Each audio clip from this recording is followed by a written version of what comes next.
Haryana BJP अध्यक्ष मोहन लाल बटौली से Jind NCR Haryana के एडिटर विनोद लांबा ने बातचीत की है। इस दौरान उन्होंने केंद्रीय गृह मंत्री अमित शाह के हरियाणा में होने वाले कार्यक्रम को लेकर भी जानकारी दी है और भी कई मुद्दों पर अपनी बात रखी है। सुनिए। हरियाणा बीजेपी प्रदेश अध्यक्ष मोहन लाल बटौली साहब हमारे साथ हैं। सर, पहला सवाल तो मेरा ये है कि जो दूसरे राजनीतिक दल हैं उनकी काफ़ी गतिविधियां देखने को मिली। इलेक्शन है नहीं, लेकिन रोहतक में भी रैली थी और उसके अलावा कुछ बदलाव, बड़े बदलाव कांग्रेस में भी देखने को मिले हैं। किस तरह से देख रही है भाजपा आप लोगों के संगठन के लिहाज से कि दूसरे जो कॉम्पिटिटर्स हैं वो भी अब मैदान में आ गए? ये तो अच्छी बात है। ताऊ देवीलाल जी का जन्मदिन मनाना, उनको मनाना चाहिए था, अच्छी बात है, वो तो उनको बधाई भी है। और पार्टी के कार्यकर्ताओं को कुछ ना कुछ काम नहीं देंगे तो कैसे एक्टिव होंगे। बहुत बढ़िया उनकी सफल रैली हुई है, बढ़िया रैली हुई है, अच्छी भी रैली हुई। कांग्रेस में ओबीसी की बात की जाए, ओबीसी चेहरे के तौर पे भी लाया गया और खास तौर से साउथ हरियाणा का भी एक बड़ा फैक्टर है कि बीजेपी लगातार वहां क्लीन स्वीप और बहुत ज़्यादा सीट जीतती रही थी। उस एरिया से भी प्रदेश अध्यक्ष लाने के पीछे कांग्रेस के लोग कह रहे हैं कि इस एरिया में ज़रूरत थी, इसलिए लीडरशिप में राव नरेंद्र को लाया गया है। राव नरेंद्र को कांग्रेस पार्टी ने प्रदेश की जिम्मेवारी दी है। मैं उनको बहुत बहुत बधाई, शुभकामना भी देता हूं और उनको काम करने का मौका कांग्रेस पार्टी ने दिया है। अच्छा है, वो अच्छा काम करें।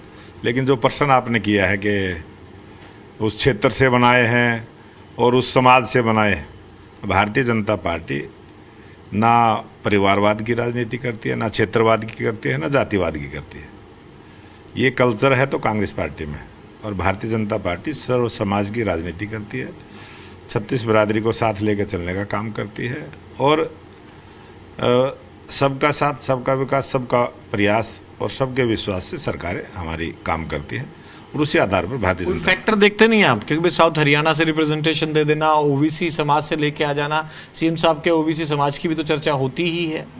नहीं, ओबीसी समाज की चर्चा होती है, वो मुख्यमंत्री हैं, वो पार्टी के प्रदेश अध्यक्ष बनाए हैं, वो कांग्रेस पार्टी क्या कहती है, लेकिन भारतीय जनता पार्टी इस प्रकार से नहीं कहती है। और जो नायब सिंह सैनी जी को चुनौती नहीं है, आप भी तो प्रदेश अध्यक्ष हो अपनी पार्टी के, बीजेपी के। भाई जो दूसरे दल हैं अब तक तो चित्रे बितरे घूम रहे थे, अब वो सब इकट्ठे हो गए, उनके जिला अध्यक्ष भी आ लिए, उनका प्रदेश अध्यक्ष भी आ लिया, एलओपी का जो सवाल था, तंज था, वो भी खत्म हो लिया। हाँ, तो तभी तो बहुत सारी और भी चीजें आई है ना जो उनकी चर्चा आप नहीं कर रहे हैं। नहीं कर रहे हैं, वो जो इनेलो ने पुराने की कोई सीडी थी वो निकाल के सामने रख दी और उस पर आरोप लगे, उस पर रख दी।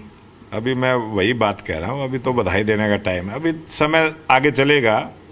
अभी उनके बारे में उंगली उठाना कोई लोकतंत्र की अच्छी परंपरा नहीं है। लोकतंत्र की परंपरा है कि जब समय आए, जब भी कोई बात कही जाए, और उसको अभी तो जन्म हुआ है, जन्म होते ही उस पर इस प्रकार से कोई बयानबाजी करना। तो अंदर की बात बता दो, भाजपा के लिए क्या इनेलो को देख के रणनीति आगे की है या कांग्रेस की? 37 विधायक उनके पास हैं, लेकिन वो दूसरे गढ़ों में जा रहे हैं, गढ़ में जा रहे हैं, यानी कि रोहतक में जा रहे हैं, बाकी जगह कर रहे हैं। तो भाजपा जो अपनी रणनीति आगे की बना रही है, खासतौर से आप सर प्रदेश अध्यक्ष हैं, उसमें ज़्यादा कॉम्पिटिटर या कहें कि जो बड़ी चुनौती भविष्य में दिखती है वो किसकी दिखती है आप लोगों को? भारतीय जनता पार्टी काम की राजनीति करती है। हम अपने काम गिना के वोट मांगने का काम करते हैं। वो नाम की राजनीति करते हैं, चाहे कांग्रेस पार्टी है चाहे इनेलो पार्टी है, वो नाम की राजनीति करते हैं, वो नाम को बनाने का प्रयास करते हैं। लेकिन देश की जनता, राजनीतिक जागरूकता आ चुकी है, देश का वोटर बहुत समझदार हो चुका है। देश के वोटर ने 2014 के बाद का भारत और 2014 के पहले का भारत देखा है। हरियाणा में भी 2014 से पहले का हरियाणा और 2014 के बाद का हरियाणा देखा है। और भारतीय जनता पार्टी ने जिस प्रकार से गरीब कल्याण की योजनाएं गरीब के घर तक पहुंचाने का काम किया है, वो सबसे बड़ी ताकत भारतीय जनता पार्टी की है और उसी पर हम राजनीति करते हैं। राजनीतिक गतिविधियां भाजपा की भी बढ़ेंगी। केंद्रीय गृह मंत्री अमित शाह साहब का भी दौरा है हरियाणा का, किस तरह का कार्यक्रम रहने वाला है और क्या क्या घोषणाओं को लेकर या फिर बड़े कार्यक्रम रखने वाले हैं आप लोग?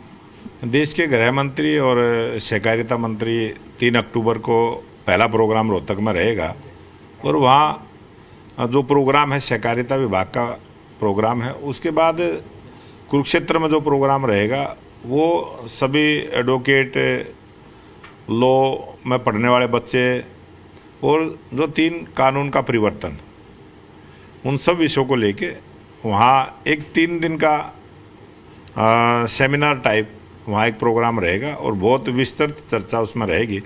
और देश के गृह मंत्री अमित शाह जी उसका शुभारंभ करेंगे। और ये आज के युग में, आज के समय में जो ज़रूरी था, बहुत अच्छा है जिस प्रकार से कानूनों में बदलाव हुआ है और उसका लाभ जनता तक जाए, इस विषय को लेकर ये सब प्रोग्राम रहेगा। शुक्रिया सर। तो मोहनलाल बडौली साहब थे जो कांग्रेस को चुनौती ना मानते हुए कि अभी बधाई देने का वक्त है और जिस तरह के नियुक्तियां हुई हैं उनकी भी पोल खुलने का इशारा जरूर किया है, लेकिन आने वाले दिनों में देखना है कि किस तरह से one on one Congress Bhajpa से अपनी बातों को लेकर या विपक्ष की भूमिका निभा पाती है। कैमरामैन नवीन शर्मा के साथ विनोद लांबा, जी मीडिया, दिल्ली।